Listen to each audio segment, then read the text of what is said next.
Yes, thank you. As Mads said, we're Glitchnap, and we're here to talk about what we call local multiplayer squared, which is exactly the kind of like pretentious title you come up with when Lorenzo emails you and tells you that your talk is the only one that doesn't have a title yet. But basically, we want to talk about how to make not just games that you can play in a social setting with other people, but also how we can sort of start to think about expanding games into the physical world and start using the room that games are played in to sort of support the game experience or the play experience that people have. So, local multiplayer games. Webster's dictionary defines local multiplayer games. Well, they don't. Which I think is actually a good thing. We've seen a lot of local multiplayer games come up in the past recent years, but it's still a space that we can help define how it's going to work. It's still something that is, for in a lot of ways, is unexplored territory. And so we want to sort of talk about one little space in that larger universe where we think there's some interesting possibilities. But before that, who are we? Like, who are these assholes? So I'm Mads, and this is Jorn, and this is Jonas, and we're, as I said, Glitchnap. As I said, we met with local multiplayer games. And we then decided to create one together. It's called Lasernets. It's on the Ouya. But we really wanted to build a home for this game when we needed to present it. So we built this awesome cocktail cabinet with lights in it. It's made out of IKEA tables. It's really cool. But then we began like thinking about what if we could bring this arcade to bring the custom arcade experience to other places, and so we wanted to make an even more mobile arcade, and we made this awesome baby carriage into an arcade. Yeah, fuck yeah. And but not only that, if we can't bring the arcades to events, we actually just built arcades there, because the custom arcade experience is so good that we feel like it doesn't have to be fancy at all, like these pallets that can be thrown away the next day, but it just has to be custom. Then we started co-organizing events around Copenhagen, and we really felt like that was a step in a direction. Yes, it was definitely a direction. It was definitely a direction. People had fun. It was great. And most of what we do looked like this, which I don't know. It's not the typical programmer.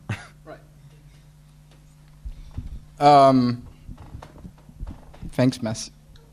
So local multiplayer games have come a really long way. We've seen in the past 2 years so many titles come out. The whole Sports Friends project, Lovers in a Dangerous Space Time, Samurai Gun, Towerfall, all the other ones.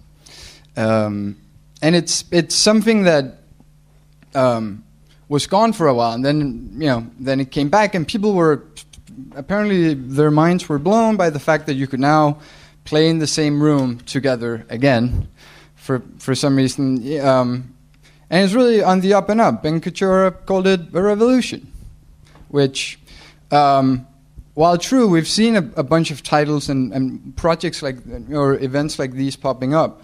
But for all the revolution, for all the talk about revolution,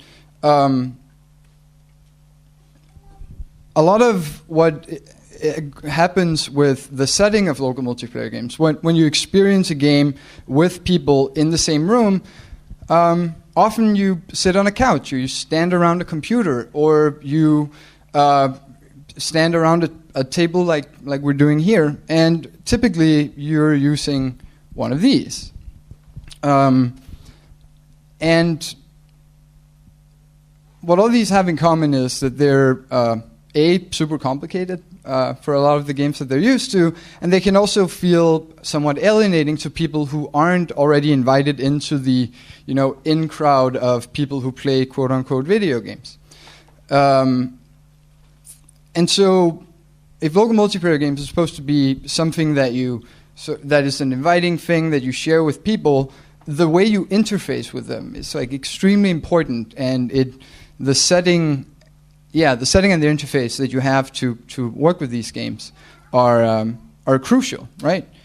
So what all these have in common are little small buttons that you press, and then an action happens. Basically, all of these are just input devices, but they don't have to be the only kinds of input devices.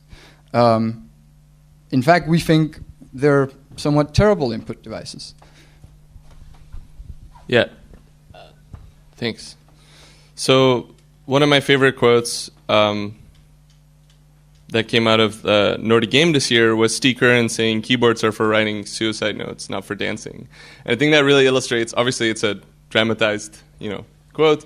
He was talking about killing the games industry, but what it really means to me is sort of like, why are we using this device that was built for data input in the 50s as a way for communicating with video games? Or the same with the mouse, was like this revolutionary thing where you could, click on places on the screen. It hasn't changed at all. And of course we came up with this gamepad thing, but it came with this console tied to a TV, this very, stationary thing. And there's so much more we can do to it. And even with keyboards and mouse, I feel like there's unexplored territory, which Sauce, who isn't here yet. He's a bit late. He's a bit late. And Adrian is waiting for the ball. Is he bringing this game? No. Sauce is never late. He arrives exactly when he needs. So yeah, which Sauce proved by reinventing what we can do with a keyboard by putting a bicycle helmet on his head, and I think it has some sort of vague input where if the keys on the left side are pressed, something will go left and right. And then he has like a wall of fame of the most messed up keyboards hanging somewhere on the wall. And out of like what we've been doing and thinking about all of this, we started a project called Burn the Keyboard, which we did for the first time at Amaze, thanks to Thorsten and Lorenzo. Where the idea is like, let's just do a quick workshop brainstorm on where we try to reinvent what an input controller is. If everything can be a controller, what does that mean, and how can we do this? And we came up with crazy stuff like this, which was Flappy Balloon Simulator, I think, where they just put a bunch of buttons and joysticks. Those two things in the bottom are joysticks, which they put weights on. So they made an actual weight out of a full Coca-Cola bottle with a string, which would keep the lever down, and if you would take it off, your balloon on the game screen would actually, lose weight and fly upwards. And the side of the box was rigged that if you would flap it, the wind would start blowing. And this was just like a way of interacting with a computer that we'd never seen before. I'm not like, obviously something made in a couple hours is maybe not going to change the world, but it changed a lot of the people who participated in this workshop, the way they think. I think one of them is here. It's here, right? Yeah. There's a game around here called Cluck Cluck Motherfucker, which I like to take some credit for, in the sense that obviously he made it and did everything and designed it, but sort of like it came after, correct me if I'm wrong, participation in the Burning Keyboard, where we stimulated people into thinking about everything as an input.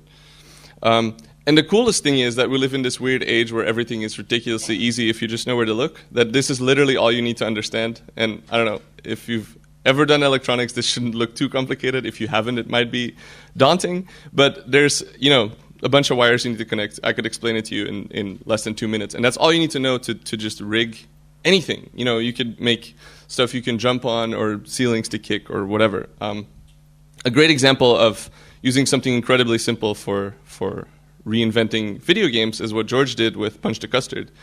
The game itself is like almost insultingly boring, where it's just like press a button as many times as you can within 1 minute, unless when the screen says don't press, because then you lose points.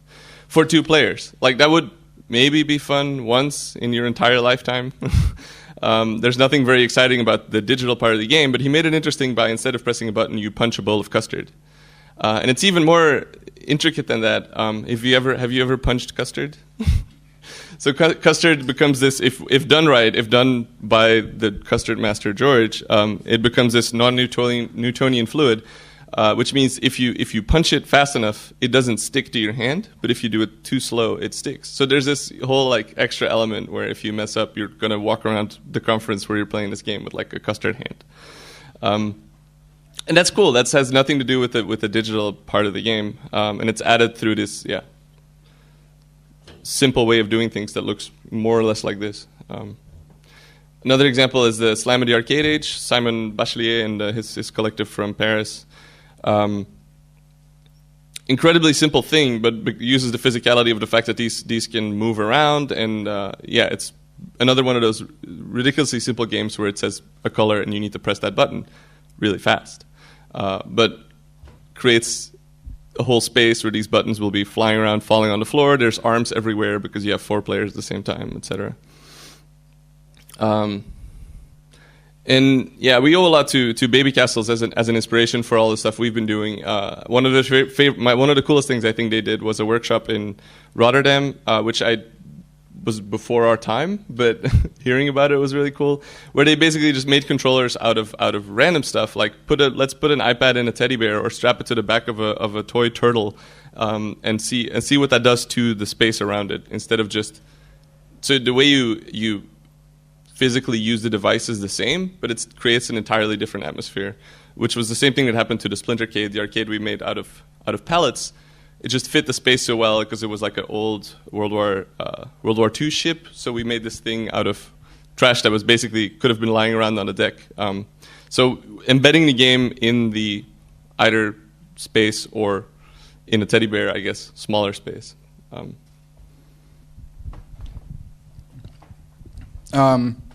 Which brings us back to local multiplayer squared. So these inputs are getting ridiculously easy to custom make, to make something with a few wires and a computer somewhere that never existed before. And we kept, so after having done all this custom input stuff, we started thinking about, well, if games are custom and an installation and something that sort of exists in a space, how do we make it even more local? How do we create a game experience that can only exist through its inputs, but also through its layout, in one sort of setting at one point for one group of people? And how can we play with that to sort of support different ways of experiencing games? So we made an installation at this year's Roskilde Festival. It's called Bonkle, and it's a 12-player cooperative Simon Says type of game that basically has 2 giant tables with 6 arcade buttons in each.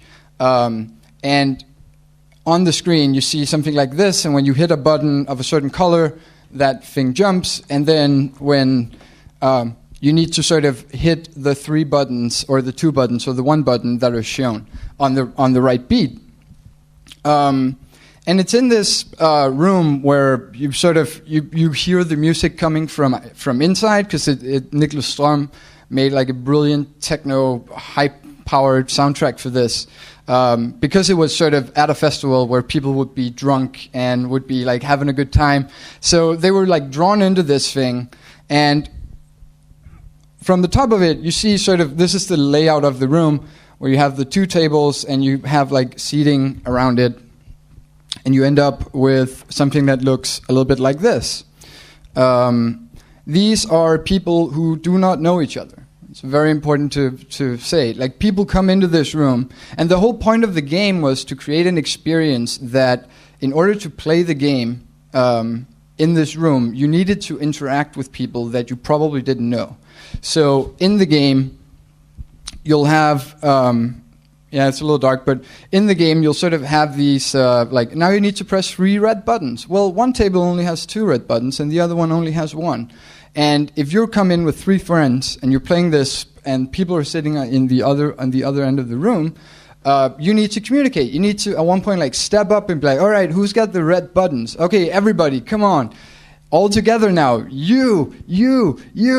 And so you get this social, like through playing this game, and by the way it's spaced out, it's very deliberately spaced out so that you can't physically, unless you're like 3 or 4 meters tall, you can't hit the buttons in order to solve the game without the help from others. And you end up with people just having like a wild party of first come in and be like, how do I do this? Oh, there's a button. I know how to press a button. Bonk. Okay, something moves. Okay, how do I do it? Okay. Bonk. Okay, now I know, like, the little thing jumps up. Okay, you solved this one. Now that's all you need to know. And you end up with these sort of like rhythmic, it goes like the soundtrack, and you have people banging like, and you go like, I really hope they make this level, and they hit the 8 right, combinations, and then there's like this release where the room just erupts into like clapping, and these are people who, we had everyone from 7-year-old girls to 65-year-old men playing together, and everything in between. And a lot of what we heard when people came out was like, I had no idea what I was doing really, but I was having so much fun.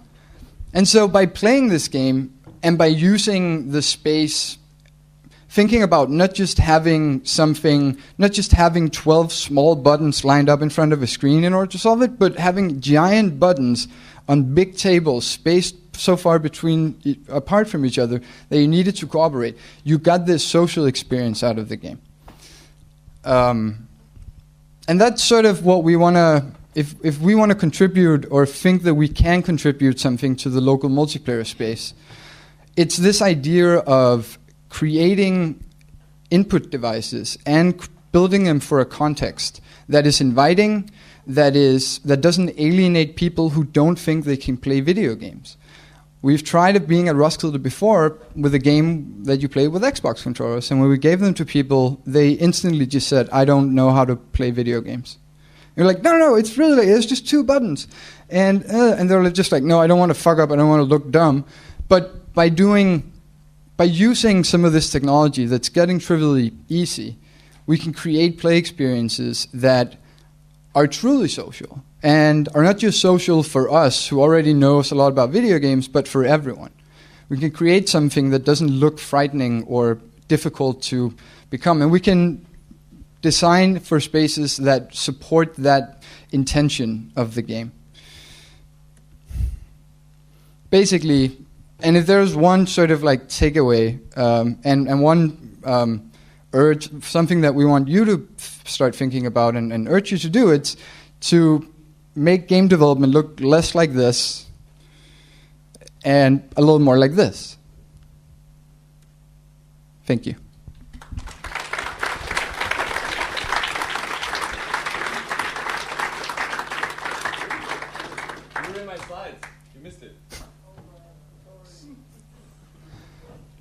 Lorenzo, do we have time for questions? How did we power the baby Kate thing?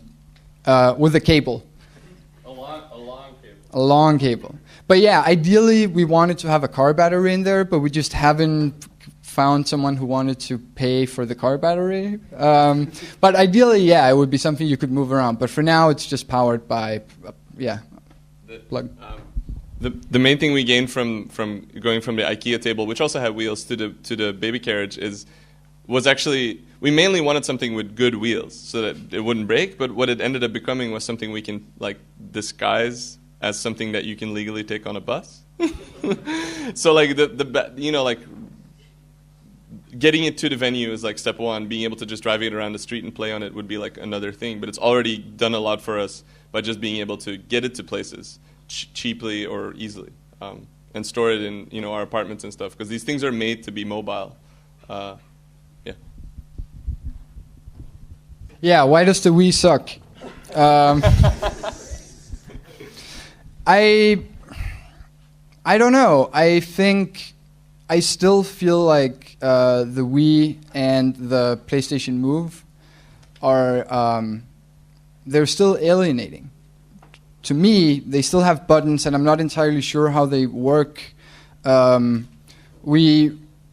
compared to something like a teddy bear, where it's like if the game is like make sure the teddy bear is okay, I sort of know how to interact with the teddy bear. But all of these multi-sensor devices, including phones, are still black boxes. They still look like shiny, futuristic, techie things. Doesn't look like something I can just easily understand, right? So, Can I just say, with back to deliver, the Guitar Hero controller, everyone knows how to play guitar. because it looks like a guitar,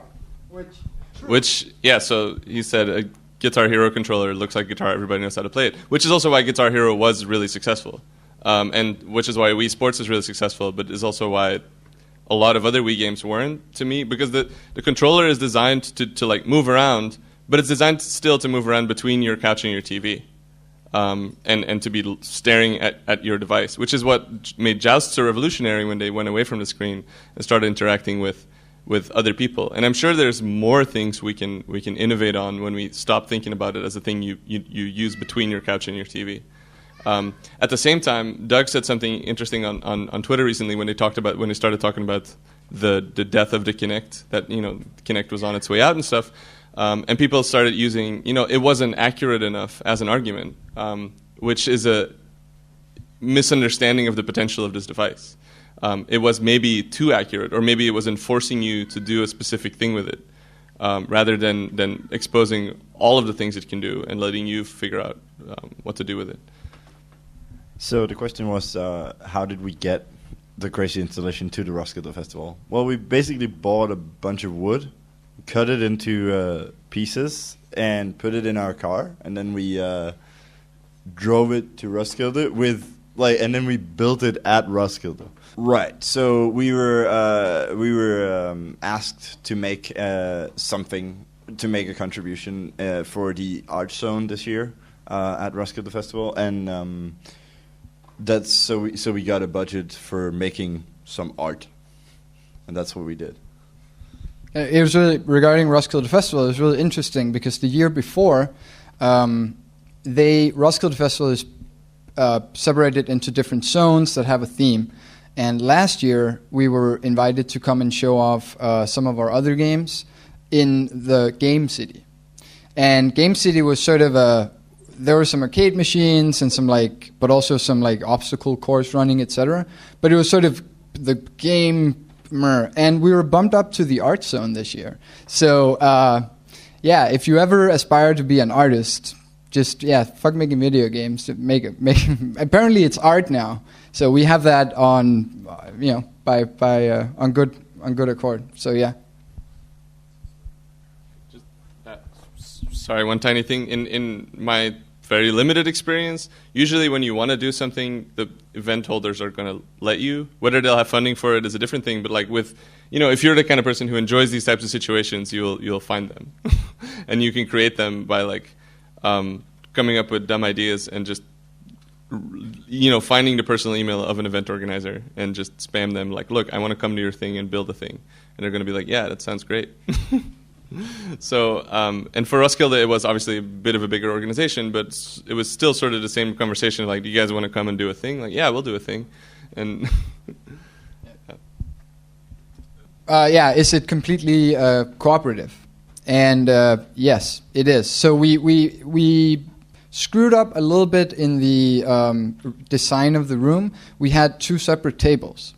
And that was sort of a practical constraint of how big the room was. It was 6 by 6 meters, so it was a pretty big room. And we needed, to have this sort of interface that was large enough to fill up the room. So we ended up with two tables. What happened was people came in and they were like, 2 tables. That's like Team A and Team B. Apparently we're playing against each other. So if we were to do it again, we would we'll take the buttons out of the table and we would build individual boxes for each button and place them around a room. We have this idea of finding a large tree and putting the buttons all over the tree. So in order to play this game, you would need to climb and hit different things and sign a waiver so we're not responsible if you get hurt. Yeah, or yeah. So basically, yeah, the way we designed the room both worked, but it also didn't communicate exactly what the core gameplay was. So yeah. That's it. Thank you. Thank you.